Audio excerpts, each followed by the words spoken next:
और दूसरी तरफ कह रहे हैं सुख से है नहीं है। मतलब कहने का मतलब ये है कि भगवान तो सच्चिदानंद है, वो तो परम आनंद है, वो तो सभी आनंद का स्रोत है। उनसे उनके बारे में पूछना कि सुख से है नहीं है, ऐसे कैसे संभव है? उनको क्या चीज का दुख है, तो उनके बारे में क्यों पूछ रहे कि सुख से है नहीं है? समझ रहे हैं बात को? उनमें क्या चीज का अभाव है, या वो क्या चीज की कमी है, या कौन सा दुख है जिनके बारे में वो ऐसा पूछ रहे कि वो तो सुख से हैं। इसलिए ये श्लोक जो है बहुत ही अद्भुत श्लोक है, और भगवान को 4 नामों से संबोधित किया है। कौन कौन से नाम है? भगवान, गोविंद, ब्रह्मण्यो और भक्तवत्सल। तो प्रभुपाद जी ये चारों नामों के अर्थ इस टीका में बताएंगे। इन चारों नामों से संबंधित ही उनकी टीका होगी। तो भगवान अपि गोविंदो, भगवान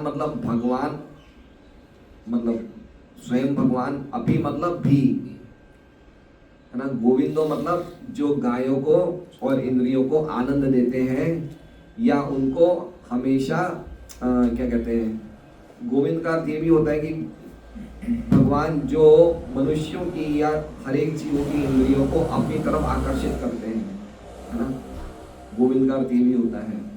और गायों को और इंद्रियों को मतलब हमारी इंद्रियों को क्या देते हैं? आनंद प्रदान करते हैं। कब प्रदान करते हैं? जब हमारी इंद्रियां भगवान की सेवा में लगती है तो आनंदित होती हैं। तो गोविंद का अर्थ ये भी है। और गायों को विशेष रूप से आनंद प्रदान करते हैं, इसलिए गोविंद का अर्थ ये भी है। और एक बहुत सुंदर श्लोक भी है, आप लोग को सबको तो याद होना ही चाहिए। वो श्लोक कौन सा है? नमो ब्रह्मण्य देवाय गौ ब्राह्मण हिताय च जगत हिताय कृष्णाय गोविंदाय नमो नमः। तो भगवान गोविंद कौन है? जो जगत हिताय कृष्णाय गौ ब्राह्मण हिताय च, जो हमेशा ब्राह्मणों के देव हैं। नमो ब्रह्मण्य देवाय मतलब जो हमेशा ब्राह्मणों के देव हैं, या ब्राह्मण्य का अर्थ इसमें बताया है भक्तों या ब्राह्मणों को समर्पित। भगवान हमेशा किनके प्रति समर्पित रहते हैं? भक्तों के प्रति और ब्राह्मणों के प्रति। तो गोविंद का अर्थ बहुत ही इंपॉर्टेंट है, भगवान अपि गोविंदो। तो क्या भगवान भी, जिनका नाम गोविंद है, जो ब्रह्मणीय है, ब्रह्मणीय मतलब भक्तों को और क्या कहते हैं, भगवान को समर्पित, और भक्तवत्सल मतलब जिनके हृदय में भक्तों के लिए हमेशा स्नेह रहता है, भक्तों के प्रति स्नेहपूर्ण। भक्तवत्सल मतलब, वत्सल का अर्थ आपको पता है, वत्सल मतलब वत्स मतलब बछड़ा। तो बछड़ा, गाय के लिए बछड़े के प्रति क्या प्रेम होता है कि अगर कोई बछड़े को थोड़ा सा भी कष्ट पहुंचाना चाहे तो गाय उसको बिल्कुल भी सहन नहीं कर पाती। और गाय ये चाहती है कि मेरा बछड़ा जो है या मेरी बछड़ी जो है वो आनंद से मेरा दूध पिए, है ना। तो उसी प्रकार से जो भगवान के भक्त होते हैं, उनके प्रति कोई अनिष्ट करना चाहे तो भगवान बिल्कुल सहन नहीं करते हैं। और दूसरी बात क्या है कि भक्तों को अपने जीवन में सिद्धि मिले, इसके लिए भगवान कामना करते हैं। समझ रहे हैं? हम भगवान की भक्ति में सिद्धि को प्राप्त करें, उससे कहीं ज़्यादा भगवान चाहते हैं कि हम प्राप्त करें। और भगवान उसके लिए हमें पूरी तरह से मतलब हर तरीके से हमारी मदद करते हैं कि हम भगवान को प्राप्त कर लें। हमारी इतनी योग्यता नहीं है खुद प्राप्त करने की, लेकिन भगवान हमें पूरी तरह से योग्य बनाते हैं कि हम भगवान को प्राप्त कर लें। इसलिए इसका अर्थ क्या है? भक्त वत्सल। एक तरफ क्या है? एक तरफ कोई भी अनिष्ट व्यक्ति को हम जो हमारा अनिष्ट करना चाहते हैं भक्तों का, उसको दूर करते हैं। और दूसरा, जो हमारी अभिदय है, जो हमारा कार्य भक्ति का, उसमें और कैसे हमें सफलता मिले, उस सफलता को भगवान हमें प्राप्त कराने में पूरी तरह से सहयोग करते हैं। जैसे बछड़े के लिए क्या काम करते हैं? बछड़े का कोई नुकसान करना चाहे तो उसको दूर करते हैं, और बछड़े को मेरा दूध पीता रहे उसकी कामना करते हैं। उसी प्रकार से भगवान भक्तों को कोई नुकसान पहुंचाना चाहे उसे हटा देते हैं, और भक्त हमेशा भक्ति में लगे रहे और भक्ति में प्रेम प्राप्त कर ले उसके लिए पूरी तरह से भगवान जो है हमें सपोर्ट करते हैं। तो इसका मतलब है भक्त वत्सल। तो कह रहे हैं भगवान भी जिनका नाम गोविंद है, जो ब्रह्मणीय है, जो भक्त वत्सल है, कचित, कचित मतलब क्या, कचित मतलब क्या, पूरे मतलब द्वारका में, सुधर्मायाम मतलब सुधर्मा सभा में, और सुख से रह रहे हैं, सुखम आस्ते रह रहे हैं, किनके बीच में, सुरत अपने शुभ चिंतकों के से घिरे हुए हैं। सुधर्मा सभा में भगवान अपने हमेशा भक्तों से, उग्रसेन से, उद्धव जी से, सबसे घिरे हुए हैं सुधर्मा हॉल में। और सुधर्मा कहाँ पे है, द्वारका में। तो आप समझ रहे बात को, मतलब हर तरीके से भगवान के बारे में जो युधिष्ठिर पूछ रहे हैं, एक तरह से वो बता रहे हैं कि सुखी होने के सब कारण इस श्लोक पे बता रहे हैं भगवान के लिए। सुखी होने का क्या कारण है, सुखी होने का क्या कारण है, स्वयं भगवान है ना। खुद सुखी नहीं, वो तो दूसरों को भी सुख पहुंचाते हैं, इसलिए गोविंद बोल रहे हैं। ब्राह्मणों की संस्कृति के प्रति पूरा समर्पित है, इसलिए ब्रह्मणीय बोल रहे हैं। भक्त वत्सल, अपने भक्तों का प्रति स्नेह है तो भक्त वत्सल बोल रहे हैं। सब सुख होने के तो सुखी होने के कारण ही है ना। व्यक्ति कब सुखी होता है, जब वो ब्राह्मण के गुणों में स्थित हो जाता है, तब सुखी होता है। और गौ माता के प्रति जब उसका समर्पण भाव होता है, तब सुखी होता है ना। तो भगवान तो खुद ही ये पूरी संस्कृति का पालन करने वाले तो सुखी होंगे। और फिर तीसरा नीचे लाइन में और क्या कारण बता रहे हैं कि वो कहाँ पे है, पूरे मतलब द्वारका में। द्वारका में तो कभी कुछ अनिष्ट हो ही नहीं सकता है। और दूसरा क्या बताया है, सुधर्मा। ये सुधर्मा जो है असेंबली हॉल, ये भगवान कहाँ से मंगवाए थे। ये सुधर्मा हॉल जो है ये इस पृथ्वी लोक का नहीं है, ये स्वर्गलोक से आया था। कहाँ से आया था, स्वर्गलोक में। और सुधर्मा में जो भी व्यक्ति रहता है उपस्थित, उसको कभी बुढ़ापा नहीं आता है, उसको कभी बीमारी नहीं आती है, उसको कभी मृत्यु नहीं आती, जब तक वो सुधर्मा हॉल में है। ये सुधर्मा हॉल की विशेषता है। तो समझ रहे हैं। और किनके द्वारा घिरे हुए हैं, अपने सूरत शुभ चिंतकों के द्वारा घिरे हुए हैं। तो सुखी होने के कारण है नहीं है। द्वारका में कोई अनिष्ट हो नहीं सकता, सुधर्मा में कोई बुढ़ापा नहीं आ सकता, मृत्यु नहीं आ सकती, कोई बीमारी नहीं आ सकती। और उसके साथ साथ किनके द्वारा घिरे हुए हैं, सभी मित्रों के और शुभ चिंतकों के द्वारा घिरे हुए हैं। तो सुखी होने के सब कारण बता भी रहे हैं और बाद में शंका भी कर रहे हैं कि सुख से है नहीं है। देख रहे हैं ये बात। तो ये जब हम आचार्य की टीका पढ़ेंगे तब हम पता चलेंगे, प्रभुपाद जी भी बताते हैं, हम भी समझेंगे क्यों ऐसा पूछ रहे हैं फिर वो। तो इसलिए समझ गए श्लोक का, समझ गए आप लोग कि भगवान के बारे में पूछने का कोई तुक नहीं है कि भगवान सुख से है नहीं, लेकिन फिर भी पूछ रहे हैं। तो श्रीधर स्वामी बता रहे हैं उनकी टीका में, श्रीधर स्वामी और विश्वनाथ चक्रवर्ती ठाकुर जी की टीका एक जैसी है।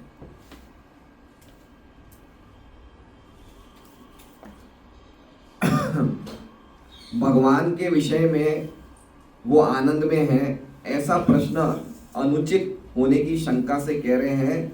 द्वारका में तो आनंद में है क्या नहीं, समझ में। या विश्वनाथ चक्रवर्ती ठाकुर कह रहे हैं कि ये सही नहीं है ये पूछना कि कृष्ण खुश है नहीं है। ये सही नहीं है ये पूछना कि कृष्ण सुखपूर्वक है नहीं है। इसलिए वो पूछ रहे हैं कि क्या वो द्वारका की राजसभा में सुखपूर्वक है। समझ गया बात को। इसलिए ये कुछ बात समझ रहे हैं। जैसे द्वारका की राजसभा में भगवान बैठते हैं, कौन सी राजसभा का क्या नाम है, सुधर्मा। तो सुधर्मा में जब भगवान बैठते हैं तो कैसे कार्य करते हैं, जैसे एक मनुष्य राजा कार्य कर रहा है। समझ रहे बात को। जैसे मान लीजिए कि अगर आप भगवान की कृष्णा बुक पढ़ी होगी या भागवतम का 10वां स्कंद पढ़ा होगा, तो उसमें ये बताया जा रहा है कि जरासंध के जो राजा बंदी थे, जरासंध के राज्य में करीबन 20,800 राजा बंदी थे। तो राजाओं ने एक संदेशवाहक भेजा, किनके लिए, किनके पास भेजा संदेशवाहक दूत, किनके पास भेजा? भगवान के पास, कि हम बहुत पीड़ा में हैं, हमें जरासंध ने बांध रखा है, आप हमें छुड़ाने आइए। उसी टाइम पे वहां पे नारद जी आ जाते हैं और नारद जी भगवान को क्या बोलते हैं कि युधिष्ठिर महाराज राजसूय अभिषेक कर रहे हैं तो आपको वहां पे जाना चाहिए। अब दो काम करने थे, कौन से? जरासंध, वो दूत का जवाब देना है कि जरासंध से छुड़वाना। दूसरा काम क्या करना है? युधिष्ठिर के राजसूय अभिषेक में, राजसूय यज्ञ में जाना है। अब भगवान तो जानते हैं कि मुझे क्या करना है, लेकिन जब वो सुधर्मा हॉल में ये चीजें पूछी जाती है तो किनसे पूछते हैं? उद्धव जी से पूछते हैं। उनसे क्या ले रहे हैं? काउंसलिंग ले रहे हैं कि उद्धव जी तुम बताओ कि मुझे क्या काम करना चाहिए। समझ रहे हो बात को? तो भगवान को तो सब पता था, लेकिन जब वो राज्यसभा हॉल में एक मनुष्य के वेश में वो एक नाट्य खेल रहे हैं, तो वो पूछताछ करते हैं, तो बताते हैं कि एक मनुष्य की तरह पूछ रहे हैं कि वो सुख से तो हैं। इसने तीन चीजें जोड़ दी, द्वारका में, सुधर्मा में और अपने सूरत से, अपने शुभ चिंतकों से घिरे हुए। तो युधिष्ठिर महाराज को लगा पहले कि ये मेरे लिए पूछना सही रहेगा, इसलिए फिर बाद में ये चीज जोड़ देते हैं। क्या चीज? कि सुधर्मा हॉल में तो सुख से है नहीं है, क्योंकि सुधर्मा हॉल में काफी अलग अलग प्रकार की चिंताएं रहती है कि इनके बारे में क्या होगा। समझ रहे बात को? समझे मेरा पॉइंट कहने का? कि भगवान जब एक राजा की तरह, मनुष्य की तरह कार्य कर रहे हैं तो इसलिए उस भावना से पूछ रहे हैं कि वो सुख से है या नहीं है। भगवान की स्थिति में तो, भगवत्ता की स्थिति में तो उनको कोई सुख दुख है ही नहीं। जैसे मान लीजिए एक और उदाहरण देता हूं, उससे हम थोड़ा सा और क्लियर हो जाएंगे कि अघासुर का जब वध करने वाले थे भगवान, तो अघासुर ने क्या किया? भगवान के भक्तों को या ग्वाला सखाओं को मारने के लिए अघासुर ने अपना मुंह खोले रखा। ठीक है? अब जितने भी उनके गोप सखा थे, उन्हें क्या लगा कि अगर हम अंदर भी चले जाएंगे तो क्या है, कृष्ण तो है ही, तो सब लोग अंदर प्रवेश कर जाते हैं। जब सब अंदर प्रवेश कर जाते तो एक क्षण के लिए भगवान का चेहरा लटक गया कि अब क्या होगा, ये तो चले गए अंदर। तो ऐसा होना उचित था क्या? नहीं, उनको तो पता है क्या करना है, लेकिन फिर भी एक मनुष्य की तरह लीलाएं करते तो कुछ समय के लिए वो थोड़ा सा सोचने लग जाते कि इनको कैसे बचाया जाए। अब समझ रहे बात को? जैसे अगर हम और पढ़ेंगे तो एक शाल्व था, एक असुर था जिसका नाम था शाल्व था। वो शाल्व का और भगवान का बहुत जिसे कहते हैं ना भीषण युद्ध होता है, 10वें स्कंद में, भागवतम में। तो शाल्व हर तरीके से हार जाता, तो बाद में वो मायावी जादू के द्वारा, मायावी मतलब नाटकों के द्वारा वो भगवान को धोखा देना चाहता था। तो एक बार उसने क्या किया कि उसने एक किसी का सिर काट दिया, और सिर काट के उसका सिर पकड़ा के, वो सिर कैसा लग रहा था? भगवान के पिता वसुदेव जी जैसा। और ऊपर से शाल्व क्या बताता कि देखो कृष्ण, मैंने तुम्हारे पिता का सिर काट दिया। यद्यपि वो काटा नहीं था, लेकिन वो एक माया था, कोई मायावी जादू से एक वसुदेव जी जैसे व्यक्ति के सिर लेके आ गए और हाथ में पकड़ लिए, बोले सिर काट दिया। तो भगवान 1 मिनट के लिए दुखी हो गए कि मेरे पिता का सिर काट दिया। तो समझ रहे हैं, भगवान को तो पता था कि ये सिर मेरे पिता का नहीं है और ये तो खाली माया कर रहा है, ये कुछ मायावी, ये जादू छल बता रहा है। समझ रहे बात को? तो इस प्रकार से भगवान करते हैं। क्यों करते हैं? कि एक मनुष्य की तरह वो एक नाट्य भूमिका पे कर रहे हैं। मनुष्य की तरह कभी टेंशन में आते हैं, कभी चिंता में आते हैं, कभी कुछ विचार करते हैं, तो उस भावना से युधिष्ठिर पूछ रहे हैं कि वो सुखी तो है। दामोदर लीला में भी ऐसा ही हुआ कि भगवान रोने लग गए, है ना?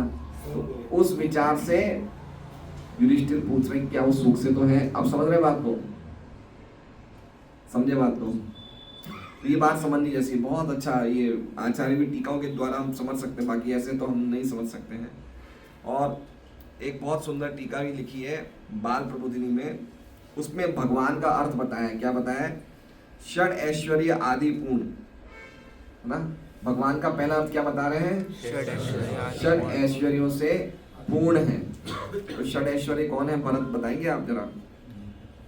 नहीं बताएंगे। लक्ष्मी नरसिंह प्रभु, षड ऐश्वर्य कौन से हैं?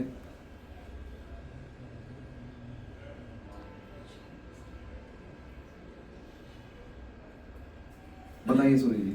यश बल ज्ञान, यश बल ज्ञान, धन, धन, विरक्ति, सौंदर्य। सौंदर्य। बहुत सुंदर। तो ये ऐश्वर्य है भगवान के, जिसमें भगवान पूर्ण है। ये 6 ऐश्वर्य है। कौन से? यश, यश मतलब कीर्ति, बल मतलब शक्ति, ज्ञान मतलब नॉलेज, और फिर क्या है?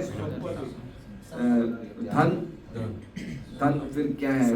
विरक्ति, विरक्ति मतलब विरक्ति। विरक्ति भी एक ऐश्वर्य है ना। विरक्ति मतलब सब कुछ, सब चीजों से विरक्त रहना, ये भी बहुत बड़ा ऐश्वर्य है। आसक्ति ऐश्वर्य नहीं है, विरक्ति ऐश्वर्य है। और छठा कौन सा है? सौंदर्य। तो ये 6 ऐश्वर्य भगवान में पूर्ण मात्रा में है, मतलब अनलिमिटेड क्वांटिटी में भगवान में 6 ऐश्वर्य है।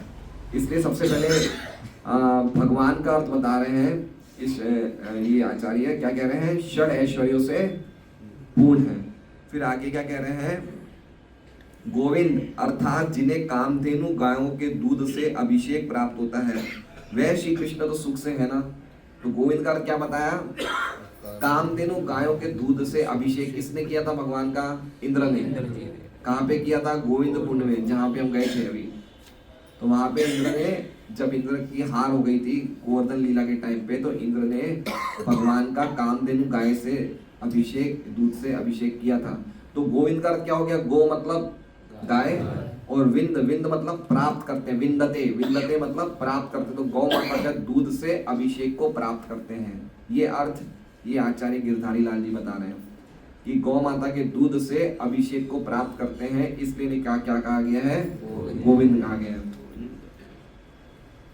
अब आगे कह रहे हैं कि भगवान जो परमानंद स्वरूप है, उनके लिए सुख का प्रश्न असंभव है। ठीक है, उनके बारे में वो परमानंद है, उनको सुखी है नहीं है, ये तो प्रश्न ही कोई मतलब नहीं है, असंभव है। ये शंका नहीं करनी चाहिए, क्योंकि मनुष्य नाट्य के अनुसार कार्यार्थ की व्यग्रता संभव हो सकती है।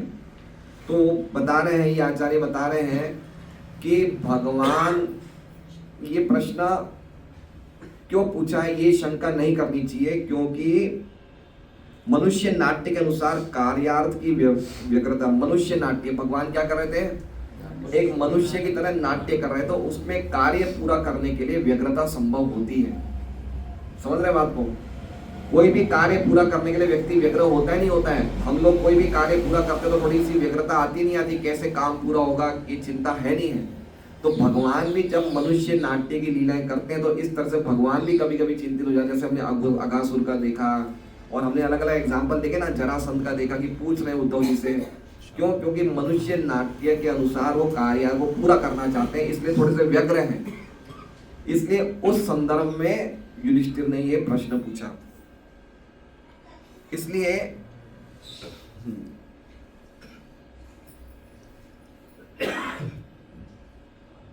तो ये मतलब मेन पॉइंट ये है कहने का कि हमें समझना चाहिए कि क्यों पूछा ये प्रश्न, क्यों पूछा ये प्रश्न।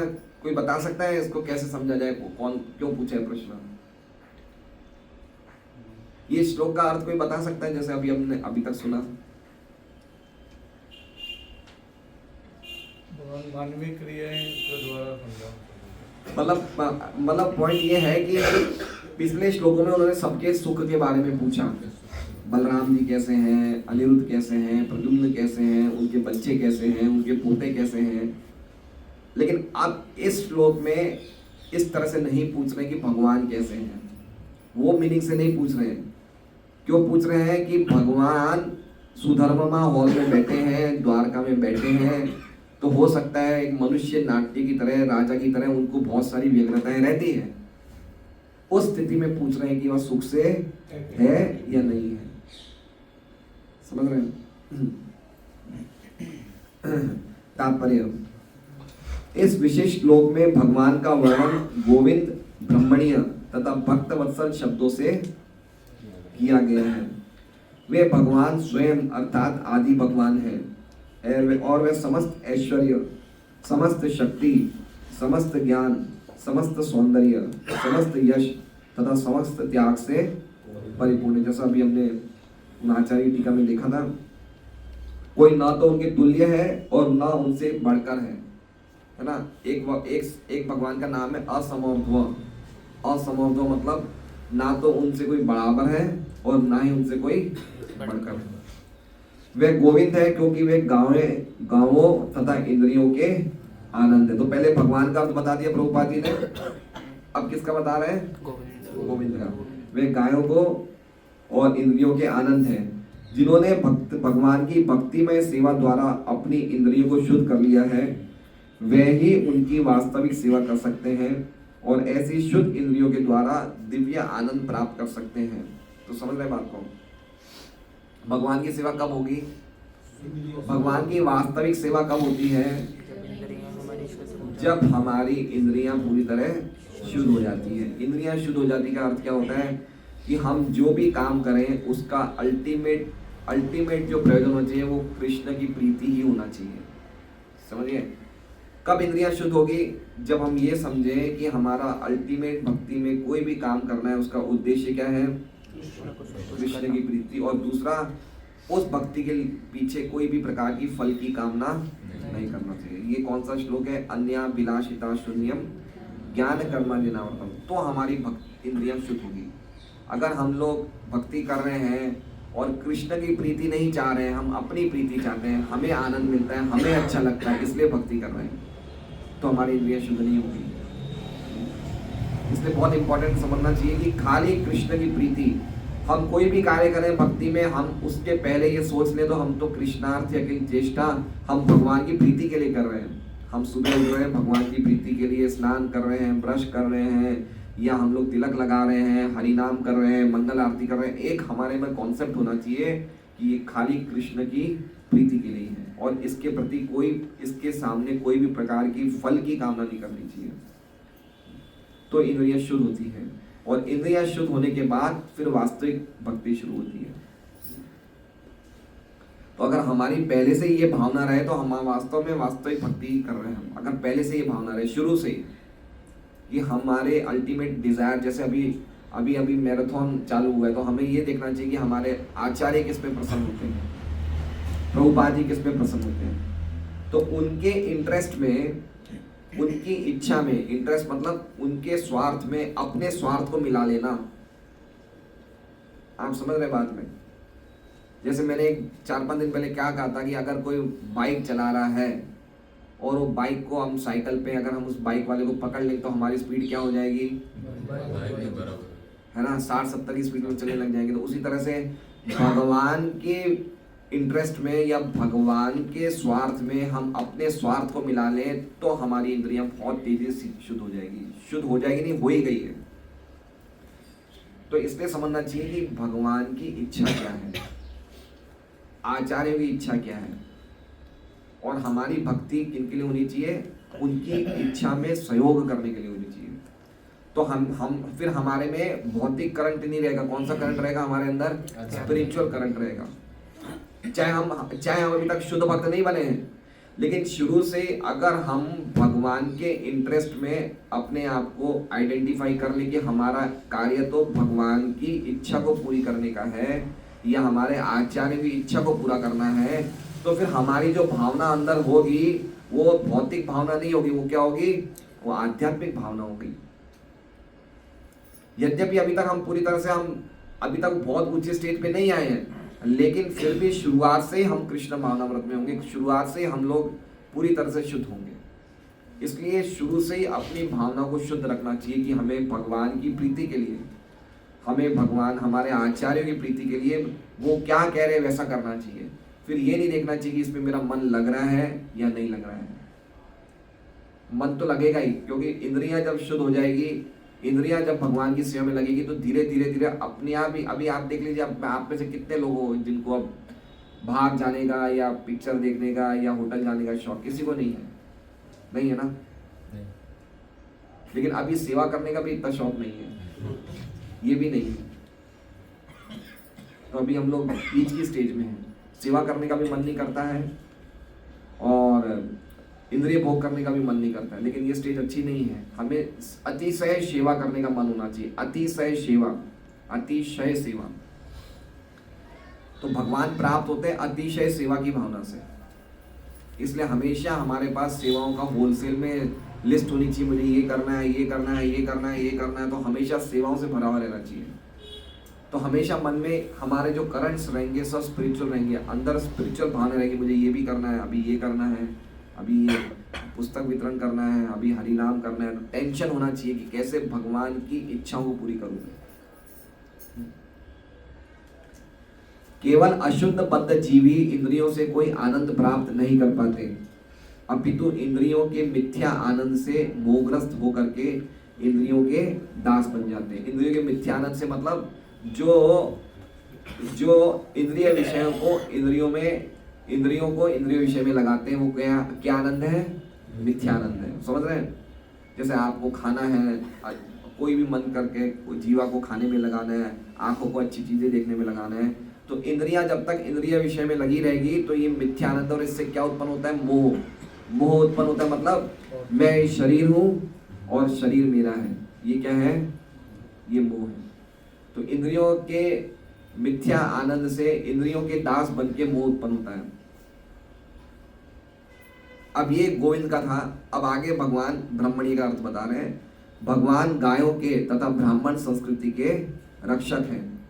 जो समाज गौ संरक्षण तथा ब्राह्मण संस्कृति से विहीन है, वो भगवान के प्रत्यक्ष संरक्षण में नहीं होता। जिस तरह की कारागार की बंदी राज्य के संरक्षण में न रहकर राजा के किसी कठोर प्रतिनिधि के संरक्षण में रहते हैं। समझ रहे बात को? मतलब भगवान के डायरेक्ट प्रोटेक्शन में आने के लिए हमें क्या चाहिए? दो चीजें, गाय और ब्राह्मण, है ना। भगवान को ये दो चीजें अति प्रिय है, गौ ब्राह्मण हिताय च। क्यों अति प्रिय है? भगवान की भगवत्ता के बारे में दुनिया में कौन बोलेगा? ब्राह्मण बोलेगा। कौन बोलेगा?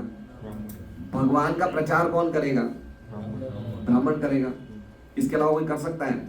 कोई नहीं कर सकता है। ब्राह्मण मतलब इसमें ब्राह्मण करता है भक्त, क्योंकि बिना ब्राह्मण हुए भक्त नहीं बन सकता है कोई भी व्यक्ति, और वही सच्चा ब्राह्मण है जो भक्ति कर रहा है। तो दोनों मतलब कनेक्टेड है।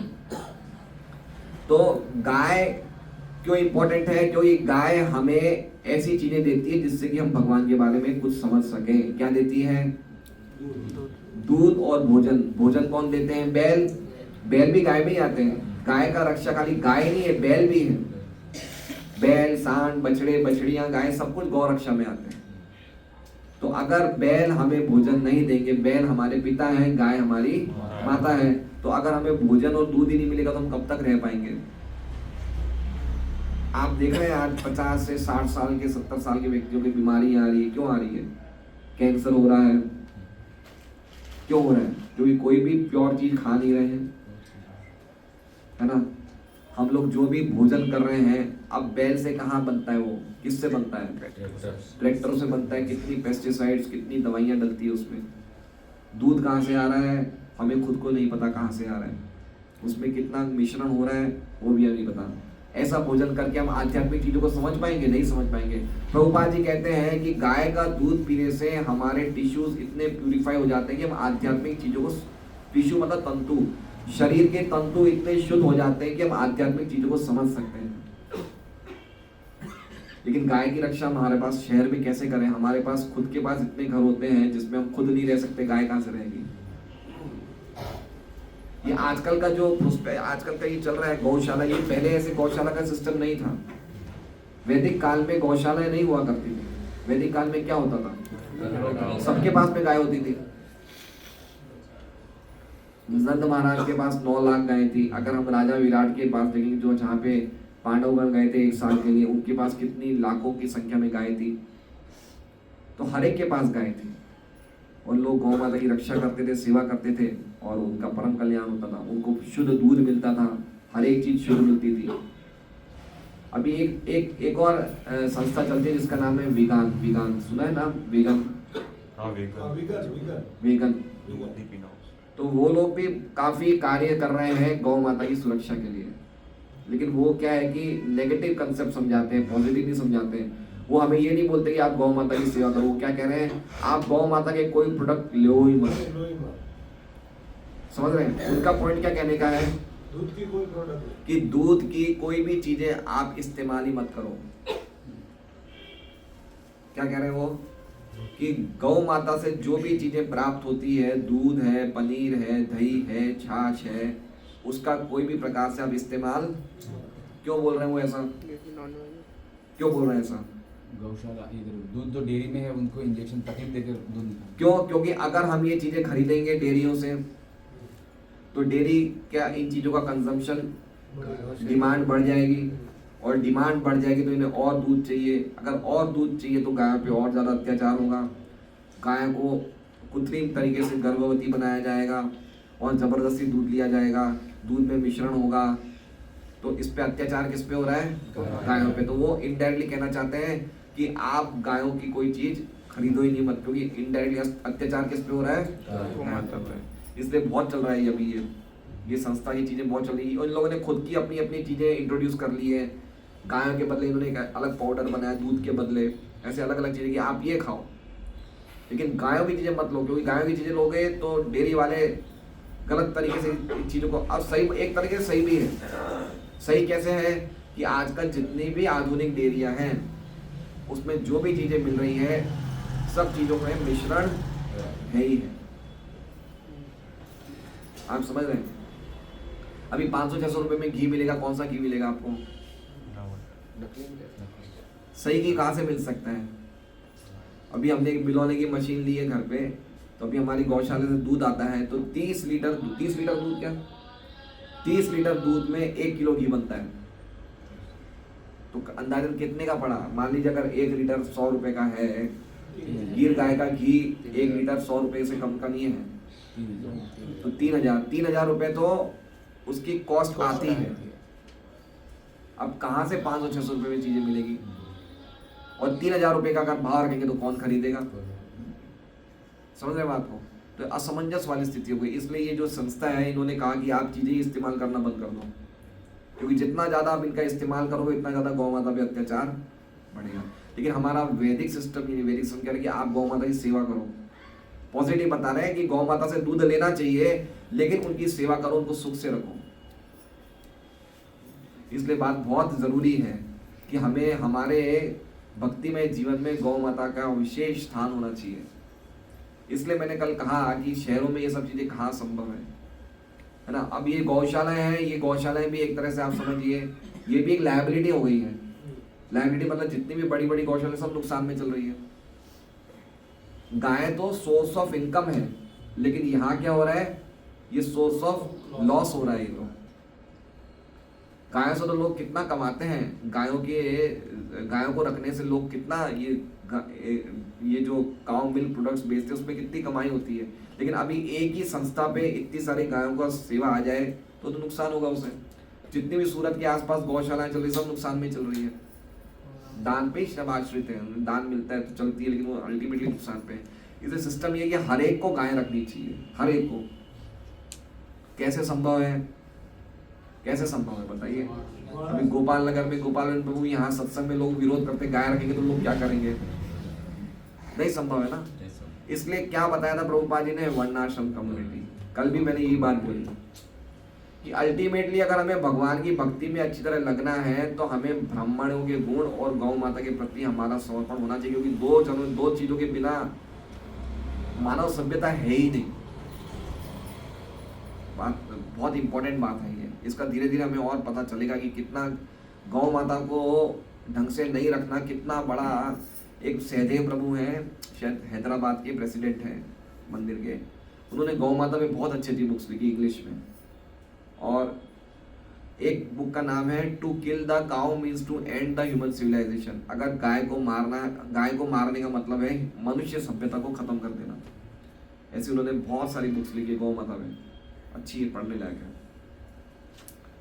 तो गौ माता को अगर आप ऐसे भी करोगे ना, ऐसे तो इतनी प्रसन्न होती है वो, और आगे आपको ऐसे करेगा, है ना। और गौ माता के यहाँ पे गले में भगवान विष्णु का वास है, तो कभी कभी भक्त लोग सिर पे ऐसे ऐसे खुजवा गए, लेकिन सिर से ज़्यादा अच्छा है कि यहाँ पे जो इनके बाइब्स होते हैं इतने लटकते हैं ये पे, इनको इतना करने से इनको इतना आनंद होता है, इतना आनंद होता है उन्हें। तो 33 कोटि देवी देवता गौ माता के शरीर में वास करते हैं। कितनी इंपॉर्टेंट है, जिनका गोबर और मूत्र ही भगवान की सेवा में यूज हो सकता है, इससे बढ़कर कोई प्राणी होगा बताइए?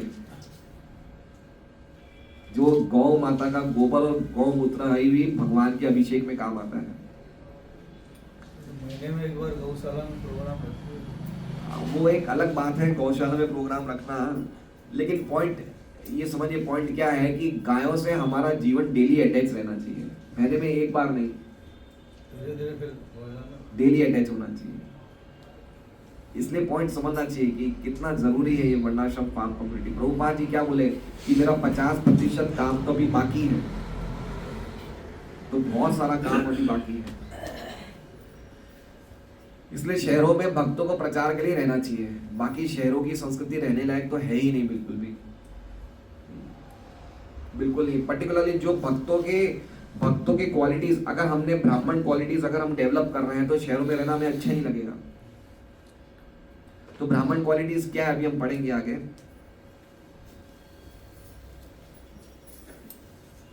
गौ संरक्षण तथा मानव समाज में कम से कम समाज के कुछ सदस्यों में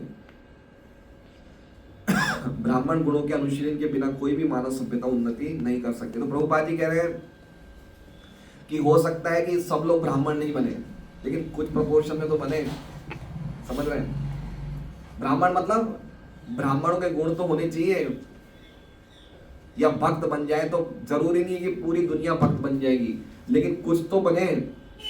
अब मान लीजिए कोई अगर ऐसी सभ्यता हो, ऐसा पॉपुलेशन हो जिसमें हर व्यक्ति खाली नौकरी ही कर रहा है, तो उस व्यक्ति का कल्याण कैसे होगा?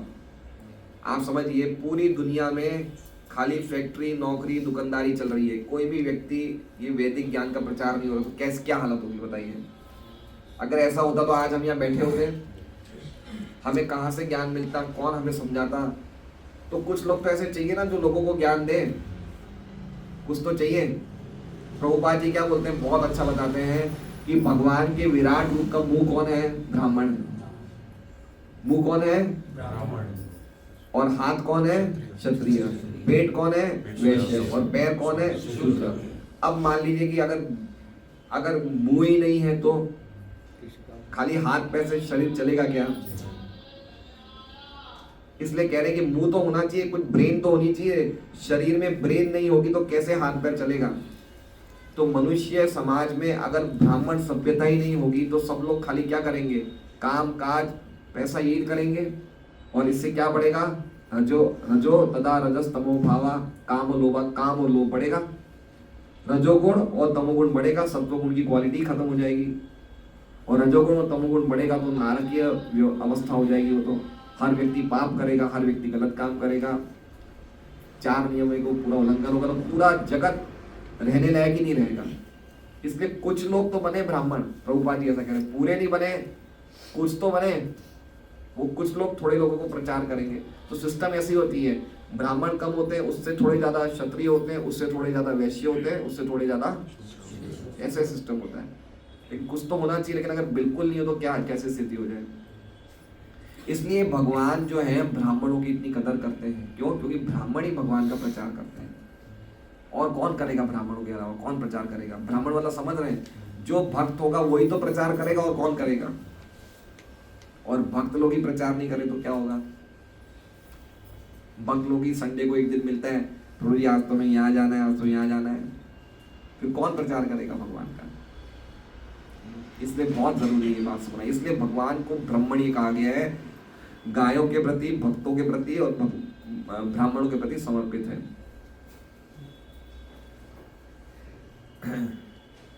ब्राह्मण संस्कृति से ही ब्राह्मण बना जा सकता है और भगवान की यथारूप में दर्शन किए जा सकते हैं। ब्राह्मण संस्कृति सुप्त सत्व गुणों का विकास है। तो ब्राह्मण संस्कृति मतलब समझ रहे हैं, ब्राह्मण संस्कृति हमें कैसे आएगी? सत्व गुणों का विकास करना है। सत्व गुण का विकास मतलब समझ रहे हैं, सुप्त सत्व गुण मतलब ये सत्व गुण हम सबके हृदय में, इसे खाली बाहर निकालना है। बाहर कैसे निकालेंगे? ब्राह्मणिकल कल्चर को डेवलप करके। ब्राह्मणिकल कल्चर मतलब ब्राह्मण संस्कृति को विकास करके। कैसे करेंगे? सुबह जल्दी उठो, मंगल आरती करो, हरि नाम करो, भागवत पढ़ो, ये आपका ये सत्वगुण डेवलप हो रहा है। आप समझ रहे हैं?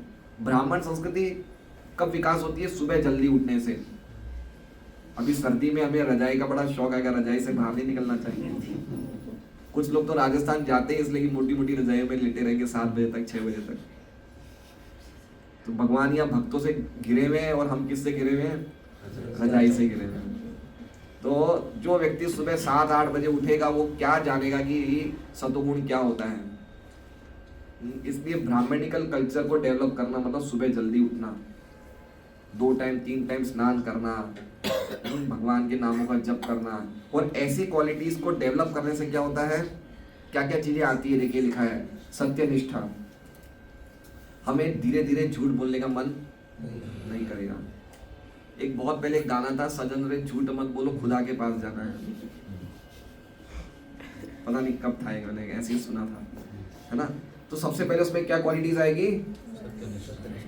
झूठ नहीं बोलेगा वो। कोई ऐसा कोई काम हो गया कि इमरजेंसी ऐसा काम हो गया, लेकिन उसकी धीरे धीरे उसके वचनों में सत्यता प्रकट होगी, सत्यनिष्ठा। कभी भी विचलित नहीं होगा सत्य से। ये ब्राह्मण का पहला क्वालिटी है। फिर आगे क्या बता रहे हैं? समता। समता मतलब लोगों में भाव नहीं दिखेगा कि ये मुझे ज्यादा प्रिय है, ये मेरा ज्यादा, मेरे से इसका कोई लेन देन नहीं। ये भावना उसकी कम हो जाएगी। दुश्मनों को भी उसी भावना से देखने लग जाएगा जिस भावना से वो मित्रों को देखता है। उसे कोई अपना दुश्मन लगेगा नहीं। जैसे युधिष्ठिर महाराज का एक नाम क्या था? अजात शत्रु। उनको नहीं भावना आती थी कि भाई ये मेरे दुश्मन है। भक्तों में भावना आ जाएगी। फिर क्या है? इंद्रिय निग्रह। इंद्रिय कंट्रोल मतलब उसे मन नहीं करेगा बाहर का खाना, होटल जाना, घूमने जाना, इसका मन ही नहीं करेगा। वो भगवान की भक्ति में ही, भगवान की सेवा में, प्रचार में, इन चीजों में मन लगेगा कि आज सेवा है, आज प्रचार है, आज हरि नाम है, इन चीजों में मन। इंद्रिय निग्रह का मतलब इंद्रियों को भगवान की सेवा में लगाना। इंद्रिय कंट्रोल मतलब ऐसा नहीं कि इंद्रियों को कोई काम में नहीं लगाना, भगवान की सेवा में लगाना मतलब इंद्रिय निग्रह। सहिष्णुता मतलब सहनशीलता, सहनशील हो जाएगा, कोई कुछ बोलेगा भी तो सुन लेगा। सरलता। सरलता मतलब सिंपल लिविंग। एक समझिए बात को, ये चीज हम कैसे समझेंगे कि अगर हमें रोटी 4 ही खानी है, अगर हम बहुत ज्यादा धनी भी हो जाएंगे तो रोटी कितनी खाएंगे? 4 ही खाएंगे। तो फिर इतना मेहनत क्यों करना है? इसलिए मेहनत मतलब पैसे कमाने के लिए मेहनत क्यों करना है, समझ रहे बात को। तो ब्राह्मण के जीवन में उसका जीवन सिंपल हो जाएगा। वो ज्यादा पैसों के लिए नहीं भागेगा, भागेगा खूब मेहनत जरूर करेगा, लेकिन किसके लिए? भगवान की भक्ति के लिए खूब प्रयास करेगा। रीडिंग करना, प्रयास करना, भक्ति करना, प्रचार करना, वो सब करेगा, लेकिन पैसे के लिए नहीं करेगा वो। अरे भाई, जिसके पास कुछ नहीं है उसको भी भगवान दे रहे हैं, चींटियों को दे रहे हैं, मकोड़ों को दे रहे हैं, कुत्तों को दे रहे हैं, बिल्लियों को दे रहे हैं, तो हमें नहीं देंगे? ये बात कब क्वालिटी होगी, कब हमारे में आएगी ये बात? जब हमारे में ब्राह्मण क्वालिटीज डेवलप होगी तो ये भावना हमारे हृदय में आएगी। समझ रहे हैं? जब सतोगुण का विकास हमारे अंदर होगा तो हमें लगेगा कि अरे जब मुझे खाना ही 2 रोटी है तो इतना मैं क्यों प्रयास कर रहा हूं पैसे कमाने का। ये भावना कब आएगी? जब सतोगुण का विकास होगा। तो सरलता, सामान्य ज्ञान, दिव्य ज्ञान तथा वैदिक वाङ्मय में अटूट श्रद्धा, है ना। तो भगवान के शास्त्रों में, गीता भागवत में, ब्राह्मण क्या है? हमेशा शास्त्रों का प्रेमी होता है। किसका प्रेमी होता है? शास्त्र का। वो कोई भी टाइम होता है शास्त्र उनके हाथ में रहते हैं, उसकी श्रद्धा बढ़ती है। शास्त्र पढ़ने से श्रद्धा बढ़ती है, अटूट श्रद्धा होती है। तो ये सब ब्राह्मणों के गुण बताए गए हैं, ब्राह्मण क्वालिटीज। ब्राह्मणत्व की पूर्णता पा लेने के बाद मनुष्य को भगवत भक्त बनना होता है, जिससे मालिक, स्वामी, मित्र, पुत्र तथा प्रेमी के रूप में उनके स्नेह को दिव्य रूप से प्राप्त किया जा सके। भक्त की अवस्था जो भगवान के दिव्य प्रेम को आकर्षित करती है, उसका तब तक विकास नहीं होता जब तक मनुष्य उपरोक्त ब्राह्मण के गुणों को विकास, समझ रहे बात को, जब तक ये क्वालिटीज हमारे में नहीं आएगी तब तक भक्ति का विकास। कौन सी क्वालिटीज जो अभी हमने पढ़ी? सत्यनिष्ठा, इंद्रिय संयम, और क्या कहते हैं सरलता, ये सब क्वालिटीज, सहिष्णुता। या फिर ऐसा समझिए कि अगर कोई भक्ति कर रहा है तो ये सब क्वालिटीज आ जानी चाहिए उसमें। ऐसा भी हो सकता है कि मान लीजिए अब हमारे में शुरुआत में क्वालिटीज नहीं है, लेकिन अगर हम भगवान की भक्ति में लगे हुए हैं तो धीरे धीरे गुणों का विकास होना चाहिए। ऐसे समझना चाहिए। भगवान ब्राह्मण के गुणों की ओर आकृष्ट होते हैं, उसकी झूठी प्रतिष्ठा की ओर नहीं। इसका मतलब समझ रहे हैं? भगवान किसके प्रति आकृष्ट होते हैं? ब्राह्मण के गुणों के प्रति, झूठी प्रतिष्ठा को नहीं। झूठी प्रतिष्ठा मतलब समझ रहे क्यों लिखा है यहाँ पे प्रभुपाद ने, कि कोई अपने आप को ब्राह्मण के घर में जन्म करके माने कि मैं तो ब्राह्मण हूँ, उस प्रतिष्ठा से नहीं आकृष्ट होते। लेकिन अगर कोई व्यक्ति ब्राह्मण घर में जन्म नहीं भी लिया, लेकिन अगर उसमें ब्राह्मणों के गुण हो तो वो आकृष्ट होते हैं।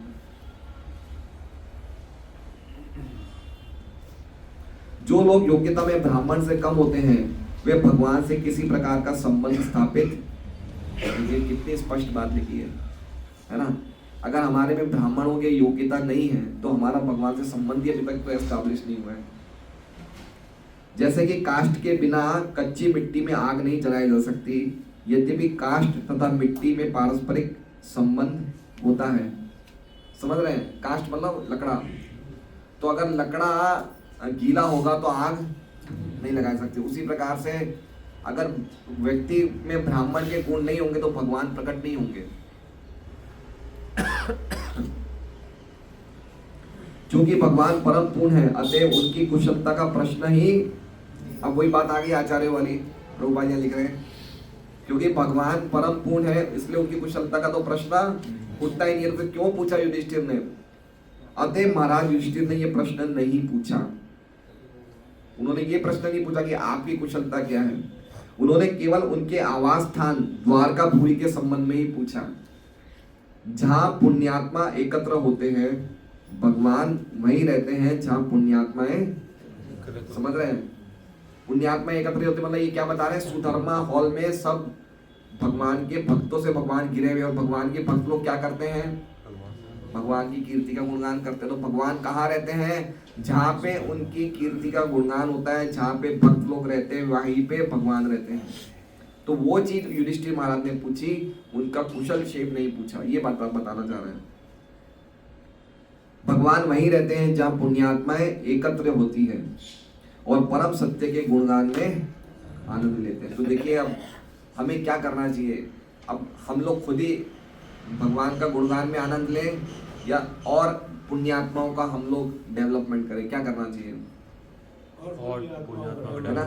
हमें खुद भी आनंद लेना चाहिए और दूसरे लोगों को भी पुण्यात्मा बनाने का प्रयास करना चाहिए। समझ रहे हैं बात को? पॉइंट क्या है? अल्टीमेटली पॉइंट क्या है कि भक्तों का जीवन प्रचार है और पुण्यात्मा, क्योंकि है तो सब भगवान के अंश ही हैं, लेकिन अभी वो अज्ञानता के कारण पाप कर रहे हैं, तो उनको पुण्य बनाया जाए, उनके घर जाया जाए, कीर्तन किया जाए, उनको कुछ बुक्स के बारे में बताया जाए, उनसे बात की जाए। इससे क्या होगा? वो पुण्यशाली बनेंगे, और जब तक वो पुण्यशाली नहीं बनेंगे तब तक उनका कृष्ण से कोई कांटेक्ट नहीं है। महाराज युधिष्ठिर द्वारका के पवित्र व्यक्तियों तथा उनके पुण्य कर्मों के विषय में जानने के लिए उत्सुक थे। उत्सुक थे मतलब उन्होंने जो प्रश्न पूछा पर्टिकुलरली द्वारका सुधर्मा हॉल और उनके भक्तों के विषय में पूछा कि भगवान इनसे संबंधित कैसे हैं, कैसे मतलब सुखपूर्वक है और भगवान उनके बीच में ही आनंद ले रहे हैं। ये भक्त इनका गुणगान कर रहे हैं, भगवान आनंद ले रहे हैं। तो पर्टिकुलरली जैसे दूसरे प्रश्न व्यक्तियों से पूछा कि कैसे सुखपूर्वक है, वैसा प्रश्न भगवान ने यहाँ पे, युधिष्ठिर ने यहाँ पे भगवान के संबंध में नहीं किया। ये बताना चाहते हैं। हरे कृष्णा। श्रीमद् भागवतम की जय। आज का प्रसाद सुनीता माता जी की किसकी तरफ से? उनके कोई रिश्तेदार हैं, उनकी तरफ से आज का प्रसाद है। तो आज प्रसाद कड़ोदरा से आया है, और जब भी प्रसाद कड़ोदरा से आते हैं तो हमारे भक्तों की भूख बढ़ जाती है, इसलिए उनकी तरफ से हम लोग एक बार महामंत्र का उच्चारण करेंगे। हरे कृष्णा कृष्णा कृष्णा हरे हरे, हरे राम राम राम हरे हरे। तो हंस ढूंढ एक अच्छा प्रस्ताव रखा कि हमें एक प्रोग्राम गौशाला में रखना चाहिए, तो हम ऐसा विचार कर सकते हैं। और आज से हम लोग ने मैराथन शुरू किया है, तो सब भक्तों से निवेदन है, कुछ भक्तों ने अभी तक भी अपना कमिटमेंट नहीं दिया कि हम कितने भागवत रखेंगे घर में, तो जिन्होंने नहीं दिया है मेरा निवेदन है वो कुछ ना कुछ भागवत सेट रखे अपने घर पे, जैसा कि हमने अभी वृंदावन हमारी प्रोग्राम में हमने नक्की किया था कि हर भक्त को कुछ ना कुछ भागवतम सेट रखने चाहिए घर में, है ना। वो भक्त कैसा है जिसके घर में भागवत नहीं है, एक पढ़ने के लिए तो रहता ही है हमारे पास, लेकिन 5 सेट 3 सेट जो हम रख सकें अपने सामर्थ्य के हिसाब से हमें रखना चाहिए। जैसे लक्ष्मी नरसिंह प्रभु ने सबसे ज़्यादा सेट रखे, 15 सेट रखे इन्होंने, तो है गौरदास प्रभु ने भी 15 सेट रखे हैं। तो अच्छा है, हमें कुछ सेट रखना चाहिए। जैसे अभी ये महाप्रभु कृपा प्रभु ने 5 सेट रखे, तो 5 में इनके घर में थे तो इन्होंने ऑलरेडी 3 या 4 तो इन्होंने वितरित भी कर दिए। तो अगर घर में थे तो ही तो इन्होंने वितरित किया। इनकी धर्मपत्नी ने इनके कान के वो दे दिए कि आप ये रखिए, ये मेरे वो कीमत है 30-35 हज़ार की कीमत के, उन्होंने दे दिए कि जब मैं अपने पैसे चुका दूंगा तो ये कान के वापस ले लूँगा।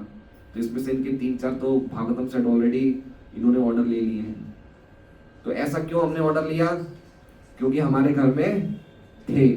अगर घर में होते ही तो हमें चिंता होती बेचने की, नहीं होती। इसलिए बहुत अच्छा ये है कि हर घर में, भक्तों के घर में अपने पढ़ने के अलावा 3 set 5 set 7 set 10 set 15 set जितना हम रख सकें, एक इन्वेस्टमेंट रहना चाहिए। ये हमारे घर पे हमेशा रहेंगे, ये हमने पैसों का यहाँ निवेश कर दिया है, जिससे कि हम लोगों को भागवत की, क्योंकि बिना भागवत, अभी देखिए एक ही लाइन में कितने 4 वर्ड बताए, 4 वर्ड, भगवान, गोविंद, ब्रह्मण्य, भक्त वत्सल। अभी ये चीज क्वालिटीज जाने बिना हम भगवान के बारे में कैसे समझ सकते हैं? समझ सकते हैं। और अगर हम नहीं समझेंगे तो लोगों को क्या प्रचार करेंगे? तो भगवान का प्रेमी अगर किसी को बताना है तो उसे क्या देना चाहिए? भागवत। अगर बुद्धिमान बनाना है तो क्या देना चाहिए? गीता। प्रेमी बनाना है तो क्या देना चाहिए? और पागल बनाना है तो क्या देना चाहिए? चैतन्य चैतन्य। बुद्धिशाली, प्रेमी, पागल। इसलिए बहुत जरूरी है कि भागवत पढ़े बिना कोई भी भगवान का प्रेमी नहीं बन सकता है। तो हमें भागवत का प्रचार करना चाहिए। तो आज से सब भक्तों से निवेदन है कि ज़्यादा से ज़्यादा हम लोग ग्रंथों का प्रचार करें। एटलीस्ट 1 महीना तो हमें पूरा ताकत लगाना चाहिए। पहले तो हम मतलब लंबी दौड़ खूब प्रयास करना चाहिए। विशेष रूप से ये 1 महीना प्रभुपाद जी ने ग्रंथों के लिए समर्पित किया है कि भाई 1 महीने में हम ज़्यादा से ज़्यादा ग्रंथों का वितरण करें। हरे कृष्णा। तो अभी हम लोग प्रसाद लेके, या प्रसाद बाद में ले लें? 8:15 बज गए। क्या लगता है लक्ष्मी प्रभु, क्या आपको कड़ोदरा का प्रसाद पुकार के बुला रहा है? क्या करें बताइए? 8:15 बज गए, हम प्रसाद लेंगे तो 8:45 बज जाएंगे। ठीक है, जल्दी ले सकते, ठीक है ले ले, वही अच्छा रहेगा।